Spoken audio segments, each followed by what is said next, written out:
Նայեք, ես օրինակ նախագահ եմ եղել 10 տարի։ Այդ 10 տարվա ընթացքում դուք երբևէ լսել եք որևէ ասենց լկտի հայտարարություն Ադրբեջանի կողմից, ինչ որ քայլեր, որոնք կարող էին կասկած առաջացնել նաև մեր հանրության մոտ, որ մենք պաշտպանված չենք։ Ինչի բան եղել է։ Ես իմ մոտ այդ մտահոգությունը ընդհանրապես չկար։ Մենք մեր բանակի որակական հատկանիշներով մի գլուխ բարձր ենք Ադրբեջանից։ Միտեղ ինչ որ մի անզգուշ բան էին անում, կրկնակի պատասխանը տալիս ենք։ Դուք երբեք չեք գնա, չէ՞ բժիշկի մոտ, որը չի հասկանում, բանից չի ջոկում, էլի, չեք գնալ, չէ՞։ Բայց հիմա ամբողջ ժողովուրդով ընտրել եք, ասած նստել եք այդ մի ավտոբուսի մեջ եւ վարորդը քշել չգիտի։ Ոչ քշել գիտի, ոչ ուղղությունը գիտի, ոչ տորմուզի տեղը գիտի, ոչ էլ մյուսի տեղը գիտի, նստած ստանում, գնում ենք, ուռա ենք անում։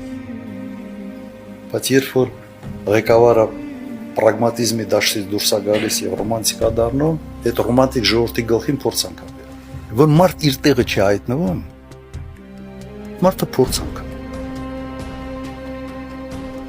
Վատ բժիշկը, վատ վիրաբույժը իր սեփական մեծ գերեզմանոցում ունի։ Հիմա վատ քաղաքական գործիչը, վատ ղեկավարը ինքը պրոբլեմ չի իրեն համար, ինքը նորմալ։ Ինքը պրոբլեմա մեզ բոլորիս համար։